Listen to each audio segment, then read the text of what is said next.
Blue Hill Avenue has long been a problem for drivers, pedestrians, and people using the MBTA. It's the T's busiest artery for bus traffic, but the trips are time-consuming and they limit the potential for new riders. Despite a recent setback in the pursuit of federal money, the city and state have been working on a plan to make the avenue go better. To give us an update is the Director of Planning for the Boston Transportation Department, Vineet Gupta. Thank you very much for joining us again, Vineet. It's my pleasure to join you. Thank you for having me. Vineet, I want to have you give a sense of why this avenue is important, and not just for the people who live close to it. Blue Hill Avenue has been a prime corridor for the city for decades. It also is in a part of the city that has a high percentage of people with low incomes, a high percentage of people of color, and a high percentage of people who don't own cars. Given the times that we're in now, it's necessary for us to improve transportation access for people who live along the corridor. It's also critical for people who live south of the city to use Blue Hill Avenue and access jobs in the downtown area, for example, or along the small businesses that line the corridor. And so it's been a prime priority for the city to make improvements for.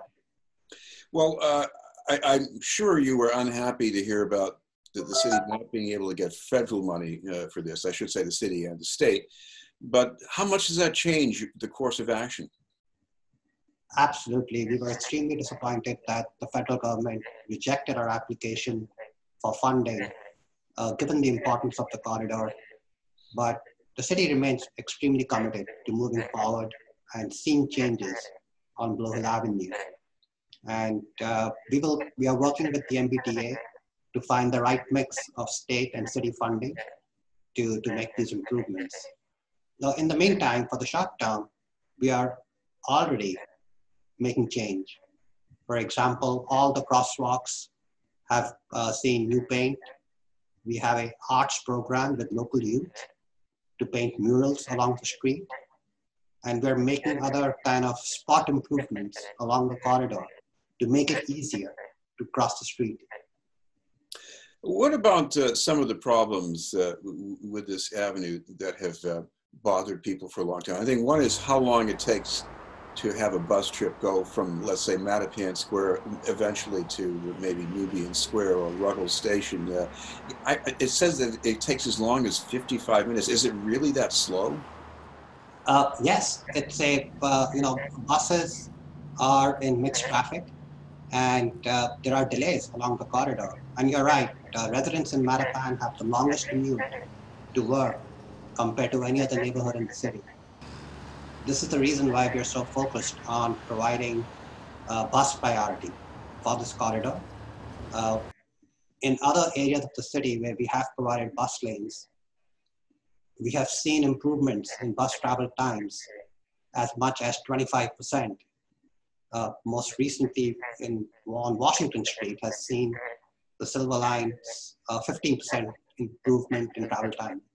So, well, if you use a dedicated bus lanes, you could shorten those trips. You would make it possible for the T to get more rides from the same number of buses. Maybe you would get more riders, which is all wonderful. The question is, where should those lanes go?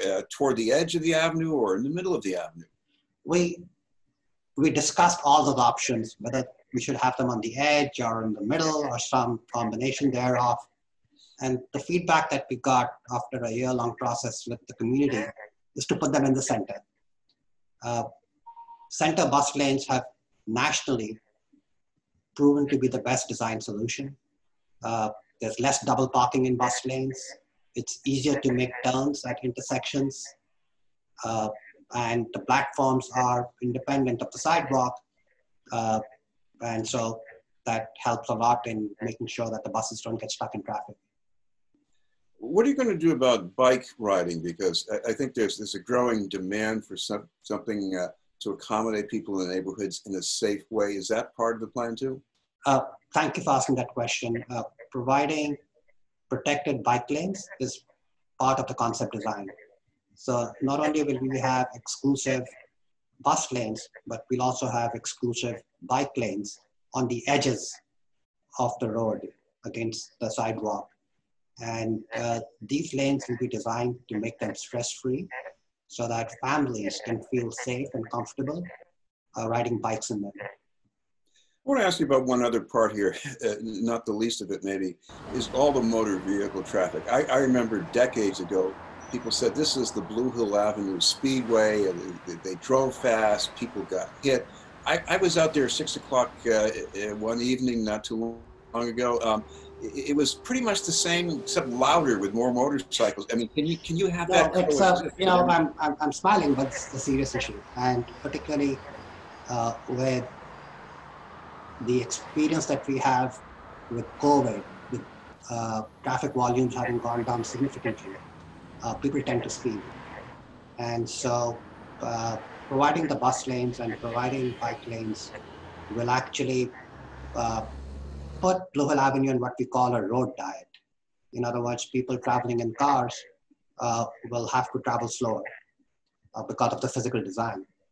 But we must also keep in mind that when things return to normal, and I hope they do so soon, that there will be a lot of traffic on this important corridor. And so the design actually goes from 1 lane to 2 lanes to 3 lanes in different intersections to accommodate any surge in vehicular traffic. And our modeling tells us that there'll be effective traffic flow on Blue Hill Avenue, but not fast traffic flow. By the way, one application that principle happened, I think, with some of the recent adjustments on American Legion Highway, which intersects with Blue Hill Avenue. The highway, it has its own history of horror stories with its inducement to drag racing. How has that changed lately? Thank you for asking that again. It's American Legion Highway has seen motor vehicles with very high speeds. And in the next couple of weeks, you will see us installing temporary bike lanes on each side of American Legion Highway to, again, just like Blue Hill Avenue, put it on a road diet. This is happening in the month of October. We think that it's a necessary improvement. We've been doing community meetings. Even in these days of COVID, we've been doing socially distant in-person meetings along the highway, talking with all the abutters. I shouldn't call it a highway, but along the corridor. And so we are keen to implement this road diet. We think that it will reduce speeds on American Legion Highway dramatically. Of course, another consideration moving back to Blue Hill Avenue, certainly there were earlier stages of the planning when there was some resistance to dedicated lanes for buses because people were afraid of losing parking spaces, especially for businesses. How does that stand in the later versions of this plan? Yeah, we have to really design. Parking remains an issue, as it should. A lot of businesses depend on parking. So we really have to design Blue Hill Avenue block by block and talk with local merchants, see exactly what their needs are. In some cases, if the street has enough width, to leave parking next to the bus lane. In other cases, try to see if you can accommodate parking that they need around the corner, for example. So it really gets into the nitty-gritty of the precise needs of each business, and we will be talking with each and every business along the entire corridor, because the last thing we want to do is for this project to be destructive for small businesses in our city. Well, with a plan like this, there's only so much you can do to provide what you might call community breathing room, but you can maybe compensate by having things like trees or maybe small scale public spaces where people might want to come out and relax.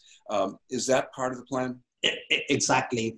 One, we've made a pledge that we will not remove or cut a single tree along the entire corridor, but in fact find space for additional trees. And that's something in our surveys that we had more than 600 responses for in the community. It was on the top 3 kind of desires from the community, that they wanted tree canopy to be really healthy for the street and for it to look like a boulevard. So that's one commitment. On the public space side, I did say that we started a kind of art program with local artists, but we're also looking to install what we call tactical plazas, which allows us to use paint and flex posts and other temporary measures to create kind of places along the corridor at key intersections or at important nodes so that the community can kind of embrace the corridor and see it as their own, see it as a place where they can meet their friends, see it as a place where they can walk along. And so having that sense of pride in the street is really important. I was thinking of one case right now, you're looking for responses to an invitation to put a mural at 457 Little Avenue, which I think is right. Right now, it's pretty much this blank brick wall. What does a mural do to change that whole feel of the location? I think most importantly, it creates local pride in the neighborhood. To have a mural in a building in that area, hopefully with art that they can relate to, done by a local artist. That's one. And two, it just kind of livens the area up. It makes it a nice, attractive place to go to, whether you live there or whether you're driving by. And it just kind of enlivens the city. Well, we should have close off here with a reminder to the community, because you're always checking to get either new ideas or to run new things by the community. So if people want to connect on that, what's the best thing for them to do? In this day and age, the best thing to do is to go to our website, and there's ample opportunity there to make comments and to suggest new ideas. Our team is ever on the lookout for these things. They can find my email on on our webpage and send me a direct email. I'll be sure to follow up. Well, very good. Thank you very much for taking the time to join us. It's always a pleasure to talk with you, Chris. Thank you so much. Vineet Gupta from the Boston Transportation Department. We'll have more news in just a moment.